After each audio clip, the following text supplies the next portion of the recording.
Assalamualaikum warahmatullahi wabarakatuh. Halo sahabat Well To Do sekalian, apa kabar pagi, siang, dan malam Anda sekalian? Pasti baik-baik saja kan? Kali ini Well To Do akan berbagi cerita tentang karomah Habib Lutfi bin Yahya Pekalongan. Cerita ulama besar Suriah mimpi bertemu Habib Lutfi duduk samping Rasulullah. Dan 4 karomah Habib Lutfi bin Yahya Pekalongan jarang diketahui orang. Di antaranya menyembuhkan orang lumpuh. Ulama harismatik Habib Lutfi bin Yahya tengah menjadi sorotan karena sebuah mimpi. Beliau merupakan ulama asal Indonesia yang juga menjadi dewan pertimbangan Presiden Jokowi. Konon, Syekh Rajab Dib Suriah pernah bermimpi bertemu Rasulullah SAW. Dalam mimpi itu Habib Lutfi bin Yahya dikabarkan duduk di samping Nabi Muhammad SAW.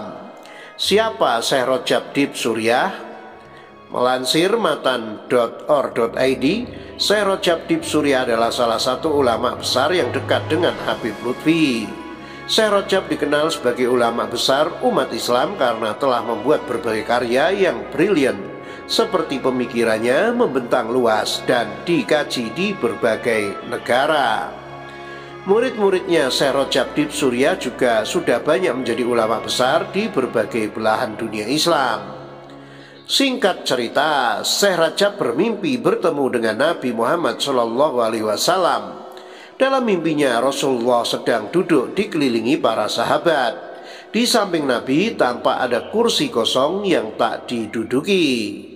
Tak lama, muncullah lelaki yang kemudian menduduki kursi kosong itu. Syekh Rajab Dib Suriah pun bertanya, "Siapa kamu?" kepada lelaki asing yang baru saja duduk di samping Nabi Muhammad itu. "Saya Lutfi," jawab laki-laki itu. "Dari mana kamu?" "Saya dari Indonesia." Akhirnya Syekh Rajab kaget. Ia menganggap ada Indonesia yang kedudukannya sangat mulia di sisi Rasulullah SAW. Makanya tak menunggu lama Syekh Rajab langsung membeli tiket untuk berangkat menemui Habib Lutfi bin Yahya yang juga Rois Am Jam'iyah Ahli Thoriqah Al-Mu'tabarah An-Nahdiyah atau Jatman di Indonesia. Ketika sampai di Indonesia, ternyata Habib Lutfi sudah menunggu dan langsung menyambutnya dengan penuh keakraban dan kehangatan. Bagi sebagian orang, fenomena ini dianggap karomah.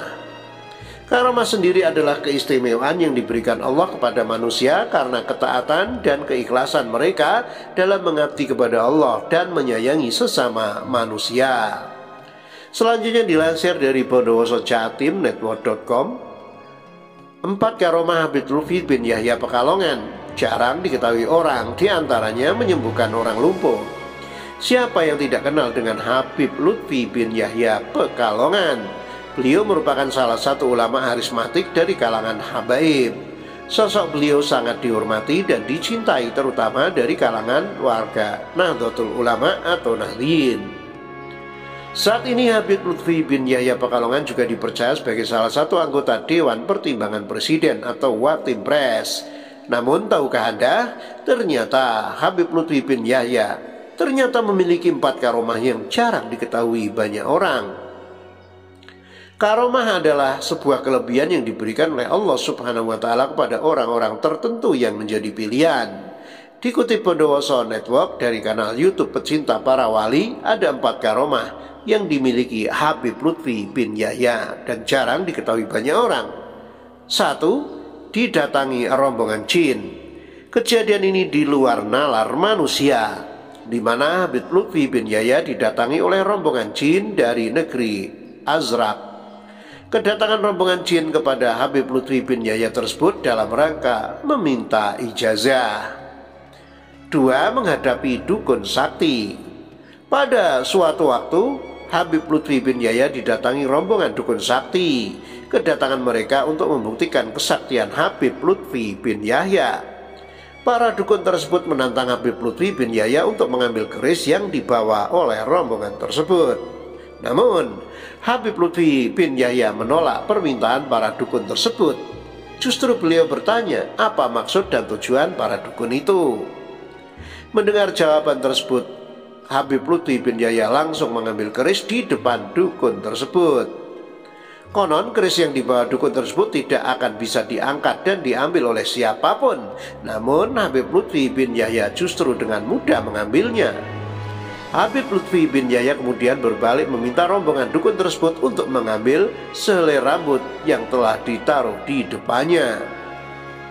Atas izin Allah Subhanahu wa Ta'ala, tak seorang pun dukun sakti tersebut tidak bisa mengangkat dan mengambil sehelai rambut tersebut. 3. Menyembuhkan orang lumpuh. Kisah ini dialami oleh Muhammad Samsuri, salah satu santri Habib Lutfi bin Yahya yang mengalami kecelakaan di Cipularang. Muhammad Samsuri mengalami retak di bagian tulang sehingga dia tidak bisa berjalan dan menggunakan kursi roda. Muhammad Samsuri sowan ke Habib Lutfi bin Yahya dan memintakan doa untuk kesembuhannya. Habib Lutfi bin Yahya kemudian bertanya, jika telah sembuh apa yang akan dilakukan Muhammad Samsuri? Samsuri kemudian menjawab ingin kembali ke Jakarta dan akan bekerja. Awalnya Habib Lutfi bin Yahya tidak berkenan dengan keinginan Samsuri tersebut. Hingga suatu saat Samsuri bermimpi didatangi Habib Munzir, dan di dalam mimpinya dia diperintahkan untuk sowan kembali ke Habib Lutfi bin Yahya. Tanpa menunggu lama, Samsuri kembali sowan ke Habib Lutfi bin Yahya dan menceritakan mimpinya tersebut, bahwa dia ingin kembali ke Jakarta untuk ikut mengawal dakwah Habib Munzir.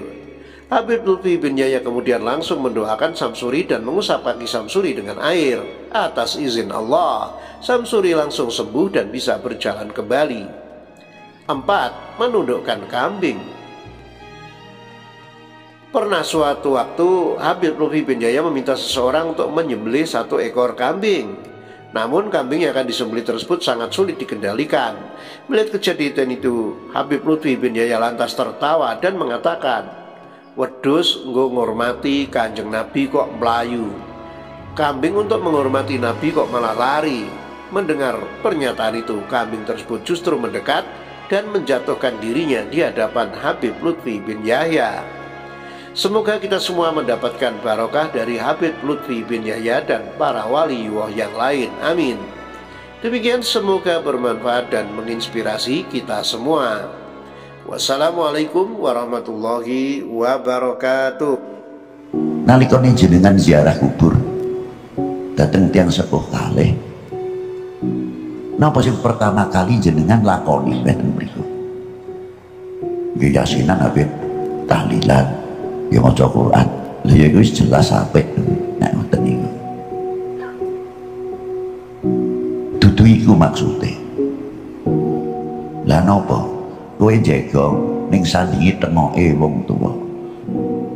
Niku ten sebelahe. Ngerasa Pak jenengan kundur ing ngarsanipun kodrat iradate Allah Ta'ala. Ning kula dereng saged membahagiakan panjenengan. Kula sih saged ngrusuhi nyusahake panjenengan sepuro Pak nggih. Sepuro dongaake kula saged membahagiakan panjenengan. Niku mawon. Mangke nek ziarah teng guru isawi